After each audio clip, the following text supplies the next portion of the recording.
¿Qué tal? ¿Cómo le va? Muy buenas noches. Le saluda Jaime Barrera y me da mucho gusto darle la bienvenida a una emisión más de periodismo en plural, aquí en N+, las noticias N+ Guadalajara. En este lunes 30 de junio estamos terminando mes, estamos terminando semestre, se fue ya el primer año, el medio, la mitad del año del 2025. Hoy tenemos tres temas muy interesantes. Uno tiene que ver con el incremento a las tarifas del CIAPA de casi el 10% que autorizaron las y los diputados. La mayoría, hubo un voto dividido, pero tuvieron lo suficientes para otorgar este aumento muy polémico por el mal servicio que da el CIAPA, por las suspensiones muy frecuentes del servicio y ahora por la contratación de cuadros de funcionarios pues que no dan el perfil para estar ahí.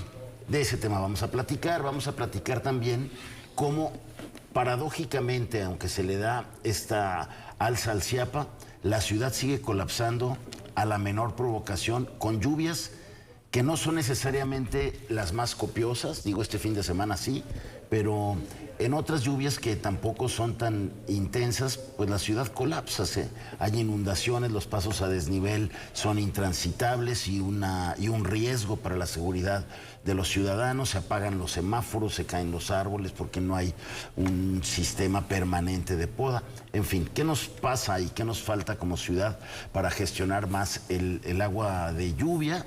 También vamos a platicar de eso y no podía faltar este tema de esta nueva embestida del gobierno de Estados Unidos ahora a dos bancos y una casa de bolsa que castiga con su nueva ley que pues considera a las organizaciones criminales como terroristas y donde también estrenan la ley contra el fentanilo. Temas que veremos esta noche. Esperanza, ¿cómo estás? Muy buenas noches. Con el gusto de coincidir. Buenas noches, compañeros. Charito, buenas noches.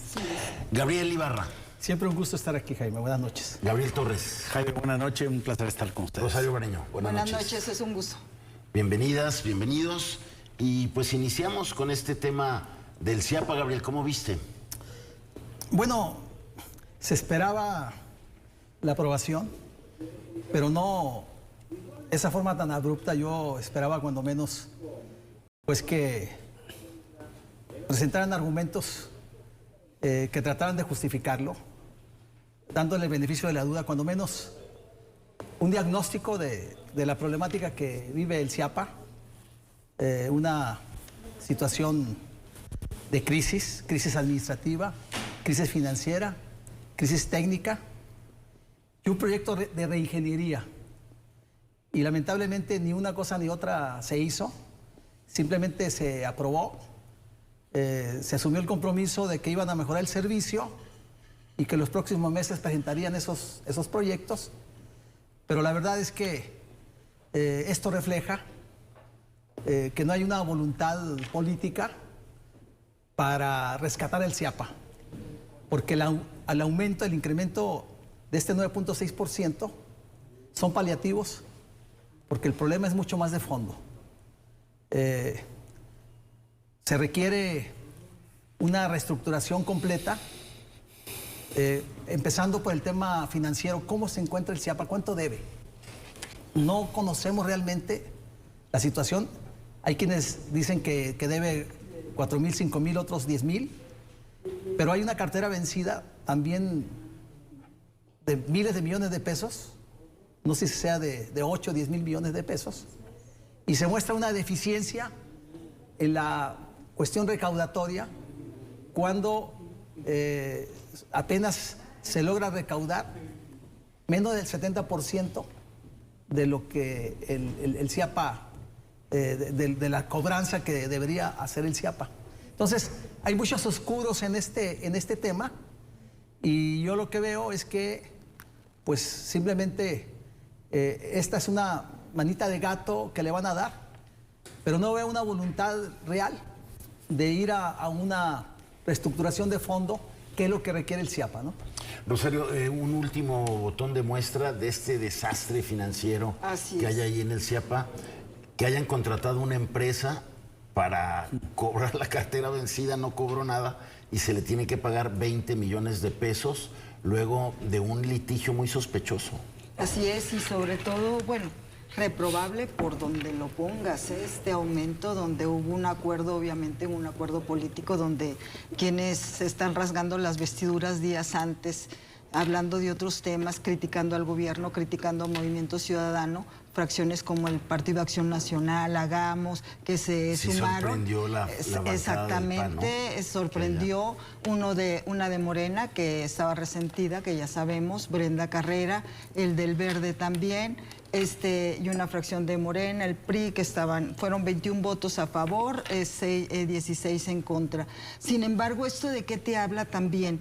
De una serie de, lo que dijo Gabriel, inoperancia, fugas, pues están planteando, justificaron este aumento, este tarifazo, con un plan de reestructuración que lo tiene que dar a conocer unos 3 meses más o menos el CIAPA, que hablan de una auditoría externa. Una auditoría externa, ¿para qué te gusta? Para contratar a otra empresa, le vas a pagar a otra empresa, como hicieron ahora con lo de la cartera vencida, una cartera vencida que te fuiste muy cortito, son 18 mil millones de pesos, más o menos. Este aumento, ¿qué significa para el CIAPA? 300 millones de pesos. Más o menos, ¿qué vas a hacer con eso cuando tienes una serie de recortes que nos acaban de recetar a la zona metropolitana de Guadalajara, 113 colonias con corte de agua a partir de hoy, que se reanuda el jueves, con 90 colonias en Zapopan, 14 en Guadalajara, 7 en Tlaquepaque, y una serie de irregularidades que viene manejando, y lo habíamos tratado antes, Jaime, de una serie de irregularidades que viene arrastrando el CIAPA desde hace muchos años, se ha caracterizado más como la caja chica. Esto de que habla de esta contratación de esta conductora o exconductora que la contratan y que hoy dan a conocer un boletín donde ya se cierra este ciclo con ella, con un sueldo de 73 mil pesos, el segundo más en el top. El gobernador es el nivel 34, ella es el nivel 26, por ejemplo. Ella, cómo se defiende, entre comillas, habla de resentidos a quienes critican su contratación. Y otra cosa, ¿de qué te habla esa contratación? De que hay más. Esto fue un ejemplo, que puede haber más de ese tipo de comisionados, de más contrataciones de ese tipo, pero no solamente en el CIAPA, en otras áreas de gobierno, del gobierno del Estado. Sí. En este caso, el papel que están haciendo los alcaldes, ¿cuál es? Yo lo veo bastante gris, el papel de los alcaldes, cuando tienes un asiento en el Consejo de Administración del CIAPA y no vemos esa postura que en defensa de los ciudadanos, de cómo nos han recetado estos cortes, cómo tuvimos en el 2021 que había colonias que estuvieron semanas sin agua, donde había gente de la tercera edad que vivía en el tercer o cuarto nivel en edificios, o que tenían que ir con garrafones a los parques para surtirse de agua. Estos son algunos ejemplos cuando nos pusieron en varias colonias los cilindros de 10,000 litros de agua, para que la gente hiciera cola, se recetara, y en ese entonces también ya estaba el agua turbia, o sea, había una molestia. ¿Y eso de qué te habla? De que debería de darles vergüenza a los legisladores y legisladoras por este aumento, porque realmente el CIAPA no ha tenido no ha justificado este aumento. Lo han dicho en ruedas de prensa en el gobierno del Estado, las diferentes fracciones que se han rasgado las vestiduras para justificar y para evitar un quiebre en el CIAPA. Por favor, lo dijo Gabriel hace rato, no ha habido una transparencia en el CIAPA. A ver, tú tú dices, van a cortar el agua. ¿Dónde te tienes que ir? A las redes sociales del CIAPA, por favor, para informarte, porque ni el área de comunicación ni el titular del CIAPA dan la cara en este tipo de situaciones. O sea, hay mucha molestia y hay mucha inconformidad. Es un tema que le duele a la ciudadanía y es porque vienes desde hace mucho. Es cierto, sabemos que el sistema de drenaje en la zona metropolitana, y lo dijeron en campañas y lo han dicho en administraciones anteriores, de que es un drenaje que tiene de 80 a 100 años, antiguo, y que es un poco el motivo por el que el agua sale turbia, pero no dan explicaciones, no dan soluciones. Sí se habla de una reestructuración, de una reingeniería, pero quiero ver cuándo. Así es. Debe de haber una revisión incluso de la nómina del CIAPA por este tipo de contrataciones y porque, no sé si coincidan, pero la degradación del CIAPA vino en la pasada administración, que llegaron, desplazaron a los cuadros que tenían la experiencia, que sabían el manejo del CIAPA, pusieron a gente inexperta y es ahí cuando empieza el agua chocolatosa, Esperanza. Hay corrupción por acción y por omisión, y permitir también que lleguen ineptos es tolerar una forma muy dañina de corrupción. Pero en el caso que aborda mi compañera Charo, a mí me parece que es un caso muy grave y que puede ser un gran botón de muestra esta noche, sobre todo porque hoy la noticia está muy reciente. Hace apenas unas horas el CIAPA emitió un comunicado que a mí me parece que se precipitaron, y digo que bueno que se precipitaron porque los periodistas siempre queremos saber la verdad, y ante una confesión de parte, ¿qué van a hacer? Y lo pongo en contexto. El CIAPA dice en su comunicado que deciden rescindir un contrato o no renovar un contrato, que no es lo mismo, pero dicen no renovarlo. Casualmente se vence hoy día último de junio, y ya no lo van a renovar a Eli Castro, una conductora de televisión, una publirelacionista que con todo el aplomo que la caracterizó en las conducciones de sus programas, transmite por su red social X el fin de semana, después de que en redes un ciudadano la critica por estar en un perfil técnico cobrando casi 74,000 pesos brutos antes de impuestos. Y ella en defensa dice que los resentidos criticamos, ya lo dijo Charo, pero dice dos cosas más, que no solo la hunden a ella, que en este momento significa la cabeza del titular del CIAPA. Porque hay un detalle. El comunicado de prensa dice que ya se le venció el contrato, pero ella dijo que no trabaja en el CIAPA. No va a decir en dónde y no va a decir qué hace, pero no trabaja en el CIAPA. Estaba comisionada. Cobra en el CIAPA y está comisionada. Eso no puede ser. Porque el CIAPA es un OPD, un organismo público descentralizado. Por lo tanto, no le puede comisionar a la estructura de Pablo Lemus y del gabinete a empleados, porque se cuece aparte. La figura del OPD le da personalidad jurídica, le da patrimonio, le da dirección y autonomía. ¿Y cómo le va a intercambiar empleados? ¿A cuenta de qué? Y además es una anomalía. Primera. Segunda, la Junta de Gobierno debe estar enterada. Entonces se lleva están los alcaldes. Y se lleva entre las patas a los alcaldes. Que no se expliquen. Y alcaldesas. No, bueno, Eli Castro hasta el bono del Día de las Madres cobró, como mamá que es. Y bueno, tú dirás, Esperanza tiene derecho. ¿Tiene derecho? Bueno, yo siempre he defendido cuando tienes la capacidad y la calificación para ganarte aquel sueldo que te han asignado. Pero pues yo no creo que sepa de cuestiones hídricas o hidrológicas, ni de tubería, de drenaje y demás. No. Y por eso ella creyó que hábilmente se anticipa y dice, no les voy a decir en dónde, pero yo estoy comisionada, cobro ahí. Pero luego entonces ponen predicamento al gobernador. ¿Por qué? Porque es amiga del gobernador y del exgobernador. Y yo no lo digo, lo dicen las redes sociales y las benditas redes sociales, donde aparece Pablo Lemus cuando la casó en 2022. Recuerden las imágenes, él la casó al civil y aparece en la fiesta de cumpleaños del gobernador y en los pasteles, porque son amiga, asesora, implicada en negocios, porque ha estado a la sombra o el cobijo del sistema. Me parece que es una mujer con muchos talentos, que la pongan en su área o que la pongan en la agenda de las empresas, de buscar inversores, porque ya también estuvo con la empresa ahí, ¿recuerdan? ¿AJP o APJ? AJP. Bueno, en fin, Eli Castro, que la pongan a preparar un programa de radio, de televisión, de conducción de música, a concursos para que no se haga apología del delito, lo que gusten y manden. Pero de técnica del CIAPA y esta de octubre, la agencia de entretenimiento, en fin, creo que es una mujer con talento, sí, pero cada quien debe estar en su lugar. Pero técnica en agua no. Y además, ¿y con ese sueldo? Que tenga un contrato, porque dice la confesión de parte en su comunicado tan escueto, se echó la soga al cuello, dice que se le vence el contrato, que nos den a conocer el contrato. ¿Por qué la contrato yo? Para comisionar al otro lado. Entonces va a tener que ella salir a decir, mentí, me equivoqué, me entendieron mal, porque siempre entendemos mal en los medios, ¿verdad? Es un tema que no se puede tapar el sol con un dedo. Estamos hablando de un caso de una aviaduría más que hay en los órganos del gobierno estatal, que hay en los órganos municipales y que hay en los OPD. Pero en el CIAPA, donde se empata esta noticia con el aumento del 9.65%, y los que votan a favor que te dicen, por favor, analiza, no podemos seguir con el agua pestosa, chocolatosa, tamarindo, no podemos seguir poniendo en riesgo la salud de los ciudadanos, los ponemos en la piel. No les dimos el 12.5 como si eso fuera gratis, diputado, que lograste bajarlo, como dándome por perdida, hay que pagar lo que me piden.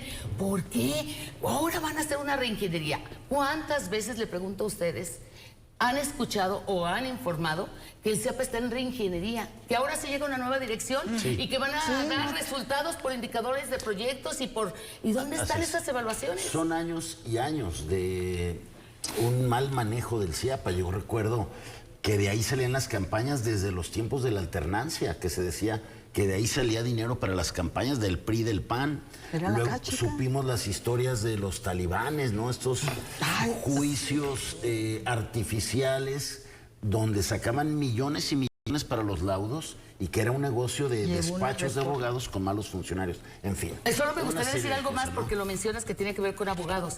¿Es posible que el CIAPA le haya dado 3 pagos a la empresa que apenas se ventiló y nos enteramos porque el diario NTR publica una resolución de la segunda sala del Tribunal de Justicia Administrativa de que deben de pagar 20 millones, pero ya tienen un acuerdo, ya le estaban dando mensualidades. El gobernador, sin saberlo, porque es un OPD que no le ha informado, el gobernador sale a decir que no dice, se iba a pagar. que cómo se, no se, ya lleva 3 abonos. Sí. A ver, Jaime, al CIAPA le pasó lo que le pasó al IPEJAL. Fueron 2 instituciones que hace 20 años eran modelo a nivel nacional. El Instituto de Pensiones como garante de derechos sociales, con una viabilidad financiera enorme, bien administrado por técnicos. Y el CIAPA, pues ese organismo intermunicipal que administraba agua potable, donde los alcaldes tenían una participación, una junta de gobierno, un modelo, digamos, interesante de despacho. ¿Qué ha pasado con el CIAPA? Lo mismo que el IPEJAL, la corrupción, las inercias, el exceso de personal, el ver a un sistema con cierta autonomía, como un espacio para las aviadurías bien pagadas, para las ayudantías bien remuneradas. Y lo más grave, Jaime, ¿por qué? Dicen aquí, los oía todos decir, ¿por qué si los alcaldes tienen una silla en la Junta de Gobierno del CIAPA no dicen nada?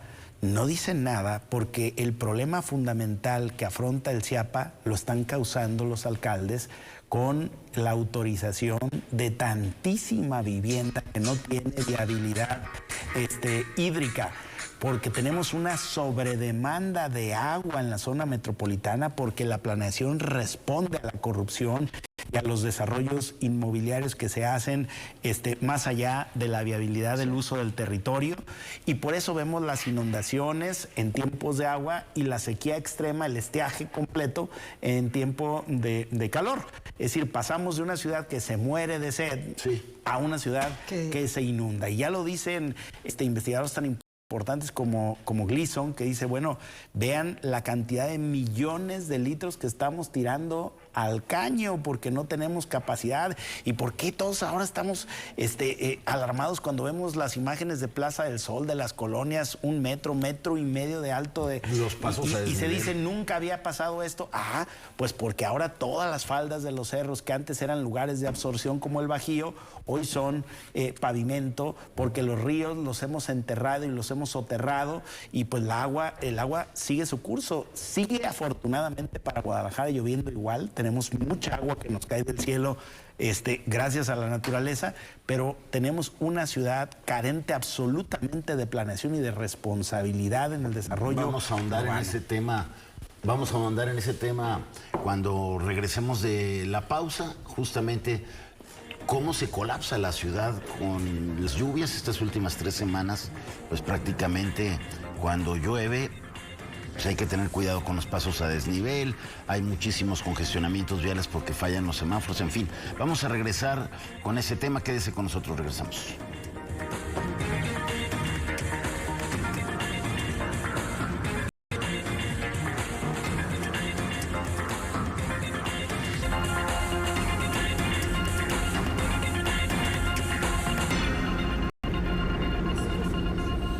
Bueno, aquí en el corte siguió el debate de este tema del CIAPA, pero bueno, vamos a pasar a nuestro otro tema. Gracias por continuar con nosotros aquí en Periodismo en Plural. Gabriel, continúa. Hablabas de cómo colapsa la ciudad con el tema de las inundaciones. A mí me parece que es un indicador irrefutable de la falta de planeación y de los yerros cometidos en el ordenamiento territorial, en el desarrollo del territorio, en la forma en cómo la ciudad, de forma caótica, viene acabando con sus áreas naturales protegidas, con sus lugares dedicados a la absorción, cómo viene construyendo donde no debería, autorizando vivienda en los cauces de los ríos, entubando ríos que no son suficientes y que luego se desbordan. Y afortunadamente, digo afortunadamente, porque si nosotros estuviéramos como California, que ya no les llueve, ¿no? Que las presas están secas porque ya no les llueve. No, nuestro problema es que nos llueve mucho. Fíjate lo afortunados que somos en Jalisco. Nos sigue lloviendo mucho. La desfortuna nuestra es cómo nos administran, cómo nos gobiernan para tener una ciudad que se vuelve un caos en vez de aprovechar el agua que hace 2 meses era un problema. Es decir, no teníamos agua para abastecer a las colonias, los mantos freáticos parecían agotarse y hoy vemos que estamos tirando millones, miles de millones de litros, estamos tirándolos porque somos incapaces de aprovechar nada. Y luego vemos que tenemos la necesidad de subir la tarifa del agua en 9.6 porque además somos absolutamente ineficientes para distribuirla. Tenemos un órgano que cuesta muchísimo, que aporta muy poco, plagado de corrupción, donde ya escasean los técnicos y abundan los políticos. Así es. Ese es el drama. Y agregando a lo que dice Gabriel, que no es asunto menor, que se pierde gran cantidad. Yo recuerdo que hace 2 años decían que el 30%, y recientemente, en datos que dio el Instituto, el IMDEC mexicano de Desarrollo Comunitario, que el mismo CIAPA aceptó en un encuentro que tuvieron con el director que se pierde hasta el 50% por las deficiencias en la red.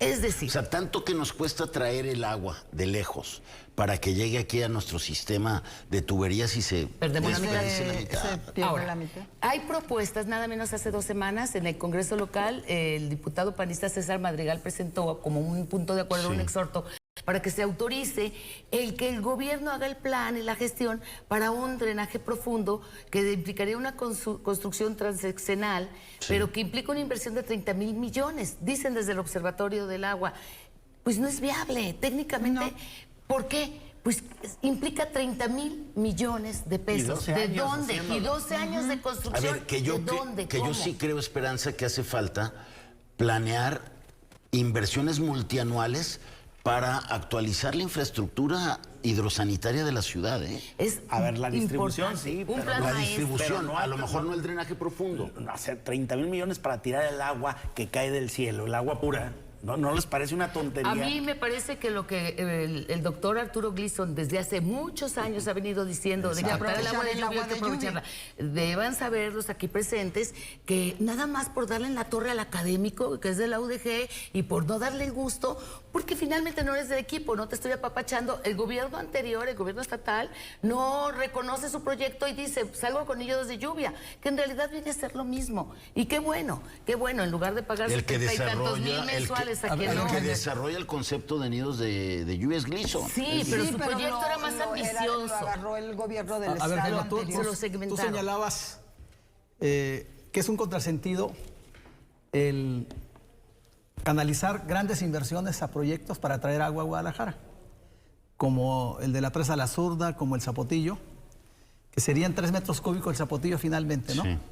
De los cuales no ha llegado ni uno todavía, ni uno. Cuando el exgobernador, que ya no está aquí, prometió que ya se resolvía el problema del agua. Y que salió muy mal evaluado hoy en una encuesta. Próximos 50 años. Y vemos que en campaña, estuvimos en una comida el otro día con la alcaldesa Verónica Delgadillo y dice la pregunta sobre el compromiso que asumió de que iba a instrumentar un programa para la renovación de las tuberías obsoletas de 40, 50, 60, 70 y hasta 90 años, dijo. Sin embargo, ya como alcaldesa, dice que no tiene dinero, que está como la Bartola, ¿no? Ahí te dejo estos 3 pesos, pagas el teléfono y la luz. Quejándose Verónica Delgadillo, ¿no? De que no tenía dinero, que lo haría solamente si el gobierno del estado la apoyaría. Pablo Lemus, como candidato a gobernador, prometió invertir 8,000 millones de pesos en 3, 4 años. Y en forma gradual, ir precisamente renovando ese sistema obsoleto de tuberías en el que pues se pierde el 30, 40, 50% de agua. Entonces, es un problema por todos lados, por donde lo veas. Por donde se empieza para rescatar el CIAPA, por donde se empieza para realizar obras de infraestructura, para contrarrestar ese colapso que la ciudad vive. Hace 10 años Alfaro prometió de que iba a resolver el problema de las inundaciones. Cuando acababa de ser alcalde de Guadalajara. Por primera vez era gobernador Aristóteles Alfaro alcalde y dijeron en un discurso que sonaba muy bien que ellos iban a cambiar la historia de los políticos insensibles que no invertían en tuberías porque no era rentable políticamente, que ellos sí lo harían. Y anunciaron una inversión multianual que nunca llegó. Nunca se hizo. Igual, o sea, se quedó ¿o dónde se fue? Solo en promesas. Digo, así es. Cuando yo escuché ese discurso, dije, vaya, perfecto, bravo. Dijo que lo resolvió en Tlajomulco. Pero no pasó. No, eso no pasó. Y la ciudad cada vez es más riesgosa para la gente. Y yo no veo un sentido de responsabilidad de los alcaldes que les tocaría, metropolitanos. Primero, pues rescatar el CIAPA como autoridad. Y 2, pues ponerse de acuerdo para un plan de infraestructura en la metrópoli. No los veo. Los veo en otros temas. El mundial, bueno, qué bueno que están dedicados al mundial. No, y todo. que no llueva porque justo en estos días, va a ser en junio. En estos días van a estar jugando los 4 partidos dentro de un año. Así es. Si se nos adelanta el temporal, a ver si llegan los equipos al... Pero nos estamos preocupando porque la línea 5, por ese tipo de infraestructura, pero el turismo lo vamos a tener aquí en la zona metropolitana, en el centro, y ahí te quiero ver con las inundaciones, o sea, no nos... El IMEPLAN acaba de dar hace unos meses, unas semanas, el mapa único de inundaciones. Habla de unos 360 y tantos puntos de inundación, de riesgo, 24 pasos a desnivel, lo que tú estabas hablando. El IMEPLAN, otra institución que debe estar a debate y a revisión. Exactamente. Porque en 11 años...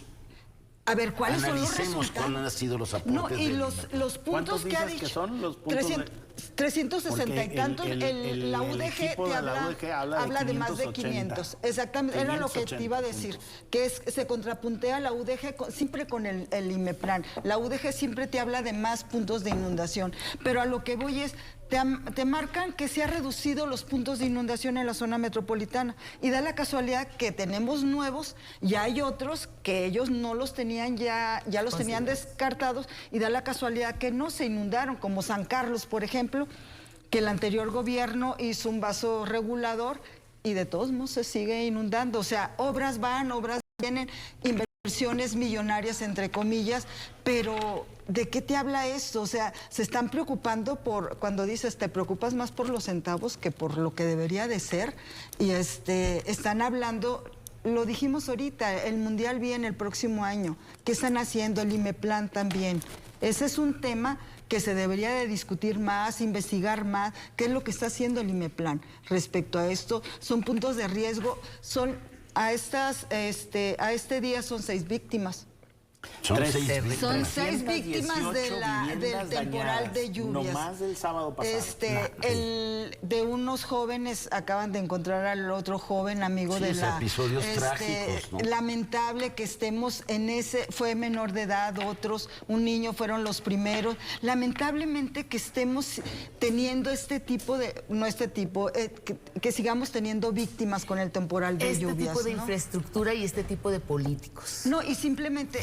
Gabriel, yo nomás Pero... digo algo sobre lo que dijo Gabriel del desarrollo habitacional. Coincido totalmente con él, porque hemos visto en la anterior administración, sobre todo, por ejemplo, en Providencia, en una cuadra, en una manzana, 3, 4 edificios de más de 5 niveles, cuando donde sales, no solamente es la movilidad, es el agua. En Hidalgo y Federalismo, yo veía y pasaba, y yo decía, ¿cómo le harán cuando salgan los vehículos? Pero también el servicio del agua, o sea, ¿qué vas a hacer con...? Y del drenaje. El drenaje es otro, o sea, tú los ves y tú dices, y la autoridad calladita. ¿Cómo le sigues metiendo conexiones y sigues con la red de hace 25 o 30 años? El santuario está colapsado ahorita. O sigues gastando inversiones multimillonarias para traer agua de lejos, cuando pues la red de distribución está totalmente colapsada. Y el principal acuífero, Toluquilla, nos lo estamos acabando. Los permisos por parte de las autoridades municipales siguen. Charo menciona Grupo San Carlos. El DEAN, a los vecinos a quienes nos vean en estos momentos, van a decir cómo les está yendo con ese vaso regulador que se construyó en el pasado, que el anterior director se les escondió también, y que todo el tiempo dijeron, es para la construcción de los edificios y de los departamentos, no es para evitar inundaciones. Ahora se les inunda más el nuevos puntos. El DEAN se inundó este fin de semana. Claro, se sigue inundando. Y además, como ellos dicen, porque han llevado a la autoridad al juicio. Ya, si algo nos ha dejado de experiencia el purgatorio y estas luchas que sí son de enorgullecernos, porque hablan de que la unión se hace la fuerza, y si se paró el proyecto del Zapotillo, se paró gracias a que los ciudadanos le metieron el freno de mano primero, antes de que la autoridad dijera... Paremos el Zapotillo, había un montón de recursos que tenían el freno de mano. Tuvieron que hacer las ventanas para que no se llenara la presa. Y me refiero a no inundar a Cacico, Palmarejo y Temacapulín. Es una lucha histórica que dieron por años. Sí, y así los vecinos del DEAN no se esperaron a ver si el político les hacía caso o les daba el doble discurso. Fueron y metieron el recurso. Y en juzgado hacen llamar a la autoridad y dice el CIAPA, voy a dar mantenimiento 3 veces al año, porque ellos dicen, se nos va a inundar, lo están haciendo para evitar problemas a los edificios, no para nosotros. No es cierto que para resolver inundaciones. Hoy, el fin de semana, la realidad nos dice la verdad. Que nos quieran cambiar el discurso a las autoridades es otra cosa. Yo quisiera cerrar este punto de las inundaciones con ese tema, porque sí duele. Una lluvia, y él habla más de 300 familias que pierden nomás en un día. su menaje, que pierden lo que tienen con años después de trabajo. Y les costó años. Exacto. Y ve el perfil de gente, de las personas. Las víctimas mortales. La falta de infraestructura le pega a los que menos tienen. ¿Por qué? Porque en los proyectos de construcción no importa desviar el cauce del río, no importa tapar, impermeabilizar, por eso tenemos inundaciones. ¿Qué pasa con la terrible deforestación? Dice, no, es que te voy a poner árboles, te voy a suplir 5 por cada uno que tumbe, pero te tumban uno que da servicios ambientales, que es un pulmón para la ciudad, y te ponen unas ramas que no les dan, ni las vuelven a regar y ya no existen. Claro. ¿Y cuántas zonas han cambiado en nuestra ciudad? Dice Charo otro punto que tiene que ver también con inundaciones. Por ejemplo, yo recuerdo toda la vida vivir en la zona de Ladrón de Guevara. No se inundaba por Avenida México, por López Mateos. Ahora es zona de inundación por las obras. ¿De qué gobiernos? Desde que estaba el PAN, desde la... Es decir, no tiene que ver con un partido en particular. Todos llegan y ceden ante las presiones inmobiliarias. Bueno, es que el crecimiento vertical del que siempre hablábamos también, y que expertos urbanistas decían, es bueno redensificar la ciudad, crecerla de manera vertical, pero mete la infraestructura abajo. Pero además no en todos lados. Y no en todos puedes. Y luego deshazte de tus terrenos, de tu reserva, vende el registro civil número 1, emblemático, para negocios particulares, pues dices, Zapopa, sus edificios el terreno que estaba ahí muy cerca de la Expo Guadalajara, donde estaba la oficina del Comité de Planeación Urbana Municipal, Coplademún. El Coplademún. Era una oficinita con un jardincito muy bonito, me acuerdo que... Y eran técnicos los que trabajaban. Y curiosamente, llegó al Faro, al Ayuntamiento de Guadalajara, fue el primer terreno que enajenó, y hoy hay ahí un edificio enorme. Sí. Que queda chiquito el otro hotel que estaba ahí en la avenida. Los terrenos del vivero del DEAN se los cedieron a CAPSA Sí, o sea, se fue perdiendo patrimonio municipal para dárselo a la industria inmobiliaria. Creo que también hay un origen y hay un factor de este desastre, Gabriel. Pues la corrupción, ¿no? La corrupción. Enderezaron las torres chuecas, crearon un reglamento de mitigación. Un reglamento para legalizar lo ilegal. Y les cobro un extra a estos constructores que se han enriquecido para decirles es legal tu torre chueca. Torre chueca no en el sentido estricto, sino que tenía permisos indebidos, que la ley estaba en un sentido contrario a lo que... Si te pasas 3, dame una multa de tal, y pues todo se pasaba en el reglamento. Si la autoridad te lo llegara a negar, pues ahí tienes al Tribunal de Justicia Administrativa dispuesto a aprobarte lo que quieras, ¿no? Y aquí, una gasolinera a un lado de una escuela. Y aquí no se han atrevido... que construyas en un área natural protegida como están haciendo ahora en el Bajío, gracias a la resolución de los jurisconsultos tan exuberantes que tenemos en el Jalisco, que son los enemigos públicos número 1 de la ciudad. ¿Quién puso el mal ejemplo ahí?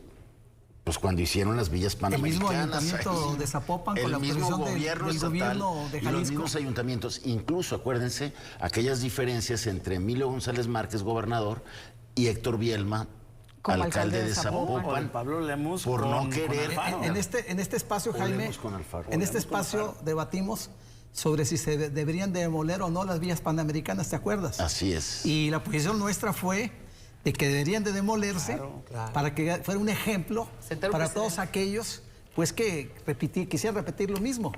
Y hubo quienes decían, no, ¿cómo es posible? Es mucho dinero lo que se echaría a perder. El fondo de los trabajadores, que ahí está por el financiamiento del IPEJAL, ¿no? Y sigue sin caerle un peso al IPEJAL de villas panamericanas. Es otro Valencia sin fondo, como decía. ¿Y quién está haciendo el negocio con las vías panamericanas?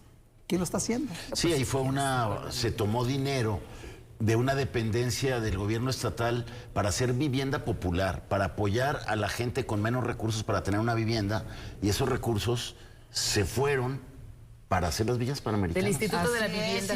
Exacto. Y también de pensiones se tomó. De los dos. Y hay que recordar que las villas en un principio iban a estar en el Parque Morelos. Después, con todos los acuerdos, desacuerdos, se fue a la zona del Bajío. Porque no le pareció al entonces jerarca de la Organización Olímpica Internacional, Mario Vázquez Rañas, que dijo, no, ¿qué vas a hacer ahí? Posible. Y también... Porque era negocio, porque la construcción de las villas panamericanas representa un gran negocio. Imaginen ustedes que nos ven, un negocio donde tienen los empresarios todo, el dinero para construir, el tiempo para pagar y las grandes ganancias. ¿Quién pierde? Los trabajadores, y porque los recursos de IPEJAL y la conexión al agua y todo. Bueno, ahí las autoridades en este tema de poner fin al desorden urbano, de hacer las inversiones necesarias para equipar a la ciudad la infraestructura hídrica que merece, mejorar sus mantenimientos, es uno de los principales retos y debería ser una prioridad sobre cualquier otra cosa. Y no se ve claro, Jaime. Y no se ve claro. No. En fin, nosotros vamos a seguir tocando este tema. Por lo pronto tenemos que ir a una pausa. Quédese con nosotros, regresamos.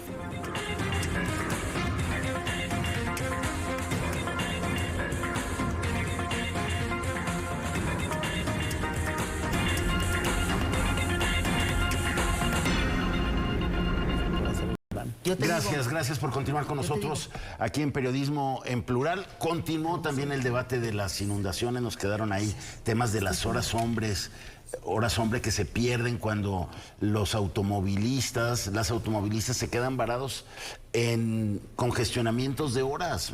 Me platicaba la directora de noticias, Rocío López Ruelas, que vive en Bugambilias, cómo hizo 4 horas de la Minerva el viernes pasado.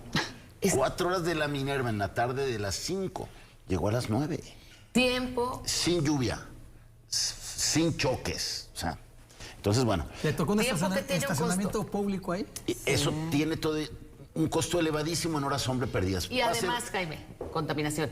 La contaminación. No podemos. Por eso estamos así. Calidad de Así es que vamos a volver a tomar ese tema más adelante desde esta perspectiva de la pérdida de horas hombres y cómo se eleva la contaminación con los coches parados ahí horas y horas. Pero por lo pronto vamos a entrar a un tema que ya le habíamos adelantado. Esta nueva embestida del gobierno de Estados Unidos después de que pues se resolvió de alguna manera o se terminó este enfrentamiento con Irán en la llamada por Donald Trump la guerra de 12 días, pues en cuanto se acabó aquel conflicto, volteó hacia México y se fue con todo, contra 2 bancos, contra una casa de bolsa, propiedad de Alfonso Romo, un personaje muy allegado al expresidente Andrés Manuel López Obrador. En su primer tramo de gobierno, de hecho, fue el jefe de la oficina de la Presidencia de la República, eso llamó muchísimo la atención. Y para, pues, la cereza en el pastel, la fiscal de Estados Unidos dice, pues México es como Irán, como China, como Rusia, un adversario porque sigue envenenando a los estadounidenses, siguen pues llevando mucho fentanilo a Estados Unidos. Y Gabriel, pues otra vez ahí este acoso de Estados Unidos y el reclamo de que no se hace lo suficiente para combatir el crimen organizado. Bueno, lo que estamos viendo es que el gobierno de Donald Trump ha convertido a México en una piñata, ¿no? La piñata mexicana.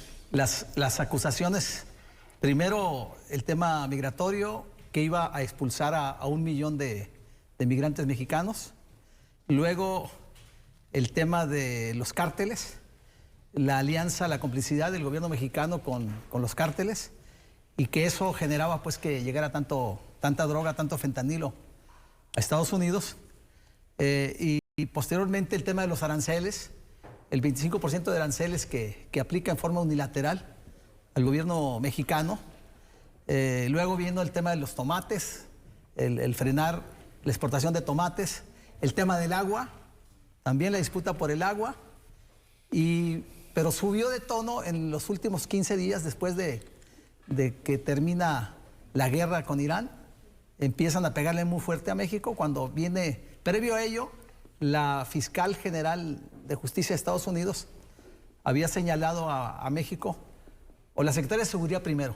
Primero la secretaria de Seguridad diciendo que el gobierno mexicano propalaba o impulsaba las castigaba las manifestaciones violentas, acusaba a la presidenta, y luego viene la segunda acusación de la fiscal, sí, en la que viene esa acusación precisamente de México, está entre los países malosos que quieren la destrucción de Estados Unidos, junto con Irán, China y Rusia.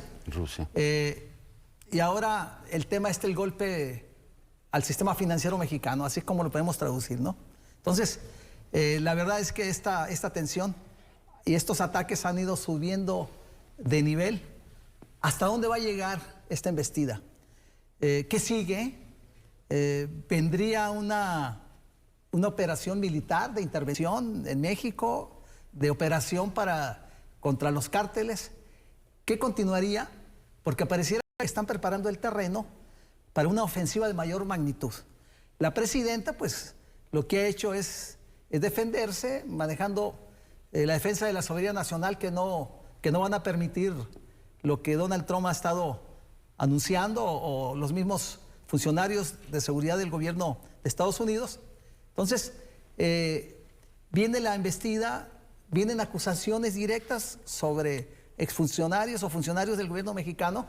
Hay una lista, la llamada lista Marco, en la cual hay 40 personajes del poder, de la política, entre funcionarios y funcionarios del actual gobierno. Entonces, pareciera pues que este ambiente pues traerá muchas cosas, muchas consecuencias inimaginables en este momento, en razón de una posición tan belicosa de Estados Unidos, que en mis 40 años de periodista no me había tocado ver una situación tan complicada, de tantos ataques del gobierno norteamericano hacia México, cuando la diplomacia era la que operaba, los acuerdos de cómo enfrentar conjuntamente los problemas comunes que se tienen. Y sin embargo, pues la actitud del gobierno de Donald Trump es todo lo contrario.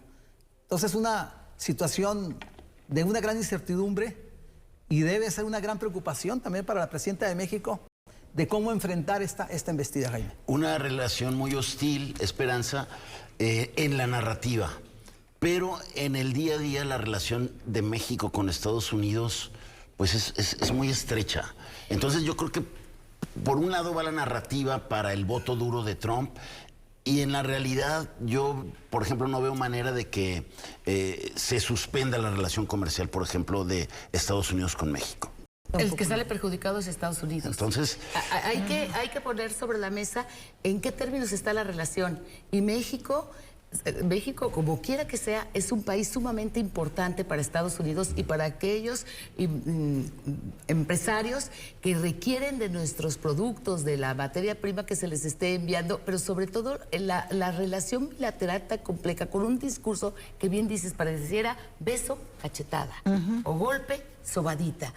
Aunque a mí me parece que a la hora de la hora, Donald Trump sí no se detiene, y en particular en este tema cuando dices el sistema financiero mexicano. Alfonso Romo, cercanísimo a la 4T y al expresidente, en una empresa, casa de bolsa, donde dice, el accionista mayoritario, dice los Estados Unidos, tiene, es gravísima la acusación, tiene nexos o relaciones, lavado de dinero con el grupo criminal, le pone apellido y qué cárteles. Y luego, ¿qué responde el gobierno de México? Lo que dice la presidenta en un tono que me parece inteligente, muy serena, porque dice que no, que lo demuestren, pero a la hora de la hora, lo demuestren o no, Estados Unidos impone la sanción, lo pone en la lista negra, como luego nos pone en la lista negra de país no grato, que también tiene sus consecuencias. Es decir, Jaime, es una relación de conveniencia, de pragmatismo, en el caso de Donald Trump, pero sí nos está poniendo el pie. ¿Podrás tú decirme, o mis compañeros, no sé, el día de hoy, qué buena noticia, que en lugar del 5% es el 1% de las remesas? El Senado aceptó en esto lo que fue la primera acusación a Claudia Sheinbaum, de que ella incitó, manden cartas, escríbanle a los senadores. Se le revirtió el haber hablado en esos términos. Sin embargo, no debiera ser ni el 1%. Está una doble tributación, ya se pagó impuestos allá y te quieren retener un 1% de una forma indebida. Por eso se está buscando aquí, de parte del gobierno federal, cómo compensarlo y cómo pagártelo. Pero me regreso a tu pregunta. A mí me parece que con todo y que a la hora de la hora tienen que caminar, porque así le conviene a Donald Trump, y México necesita también de los Estados Unidos, tenemos que caminar, nos guste o no. Es el vecino que nos tocó, pues apagó la radio a las 11, no le gusta, bueno, no la pongo ni bajita, mejor la apago. Haces el medirle el agua a los camotes, como decimos coloquialmente, pero la realidad es que ha puesto en serios predicamentos, y lo digo por lo siguiente: si fuera nada más como lo expresa en esta forma tan simple la presidenta, que nos lo demuestren, no es así, no pasa nada, carecen de fundamentos o señalamientos. Pregunto a todos, ¿ustedes creen que la Comisión Nacional Bancaria y de Valores habría hecho una intervención ya, cuando no puede ser nada más de oficio o porque va a investigar? Está haciendo cambios administrativos, está tomando la operación, en este caso de la casa de bolsa señalada? Esto te da a entrever que hay más carnita y que hay más fondo. Y se repite, Gabriel, que siempre nos enteramos de fuera de las acciones de los grupos de la delincuencia organizada en México. Las autoridades nunca habían investigado o seguido el dinero para hacer una acusación de lavado de dinero. Y de que hay en México, ¿no? Pues, digo, nadie le hace gestos aquí al dinero mal habido. Empresarios, comercio, gente, o sea, en realidad se ha normalizado mucho este asunto, tanto, pues que tiene que venir de afuera. No, yo creo que cuando dicen que no se han presentado las pruebas, bueno, pues no tienen por qué presentárselas. Digo, el gobierno mexicano no es un juez para las determinaciones de otro gobierno, que además es una superpotencia. No, yo creo que acá lo que tenemos que poner atención es qué nos está pasando como país, ¿no? Cuando nos dicen que hemos perdido una parte importante del territorio, tampoco se equivocan, Jaime. Digo, duele mucho reconocerlo, y que sean ellos los que nos lo digan, pero es verdad. El senador también, cuando la fiscal... es cuando este senador hace que la fiscal diga eso de los adversarios, pero vuelven a decir que la mitad, ahora ya se fueron de la tercera parte a que la mitad del territorio la gobierna el narco. Eso se dice en el Senado de Estados Unidos. Pues tú nomás salte de la zona metropolitana y vete a los pueblos y vas a ver cómo está. Trata de ir a la zona norte del estado. Digo, no muy lejos, ¿eh? Y eso que Jalisco no es de los estados con más agravantes. Hay otros muchísimo peor que nosotros.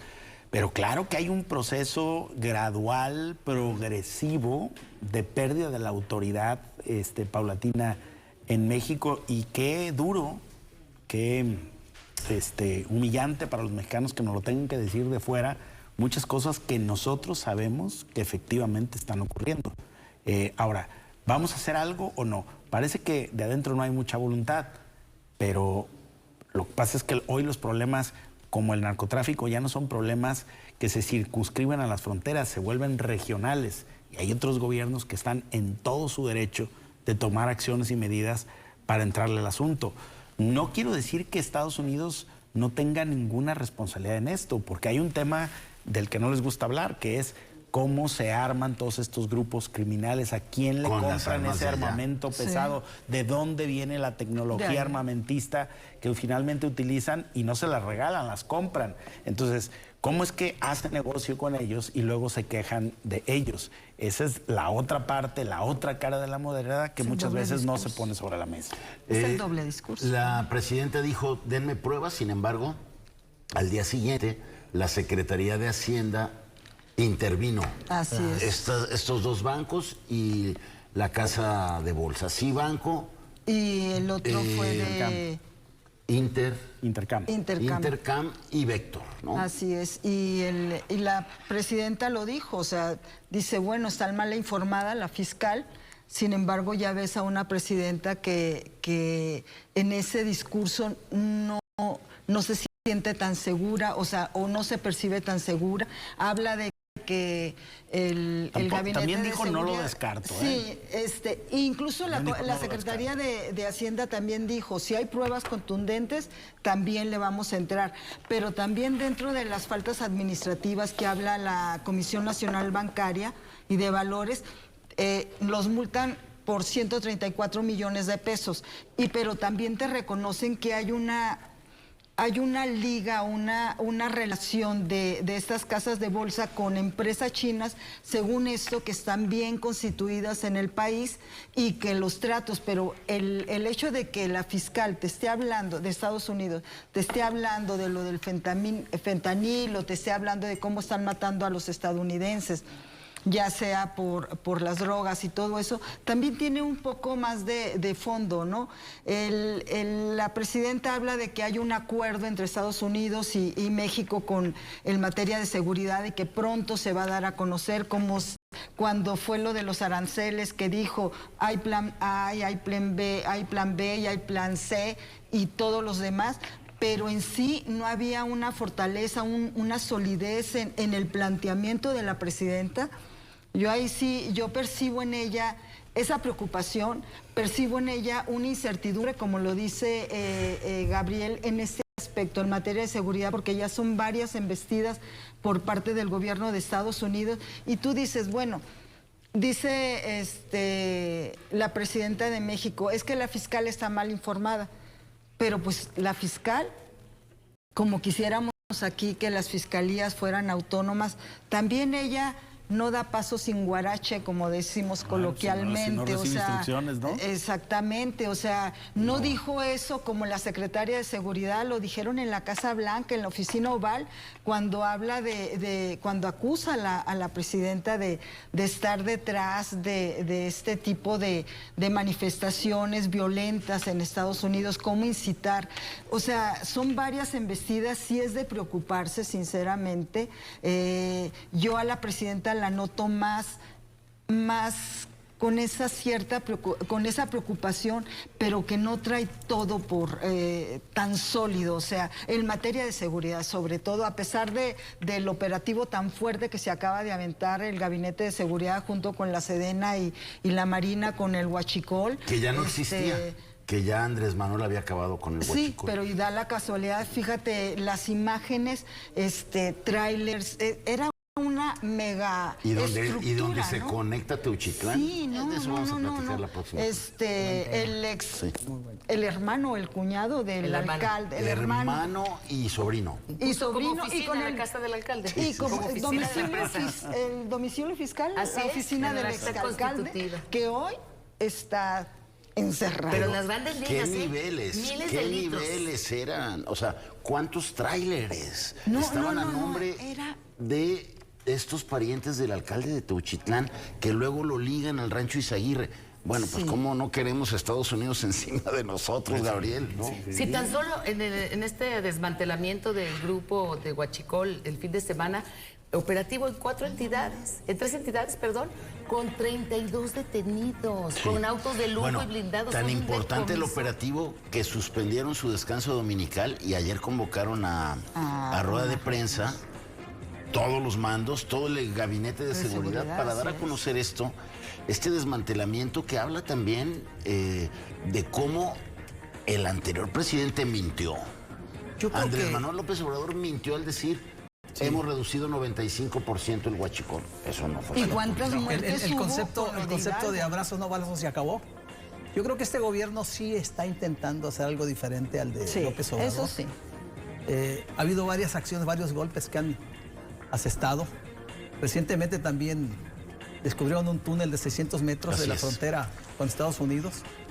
Y bueno, pero por otro lado yo creo que también Estados Unidos debe hacer su parte.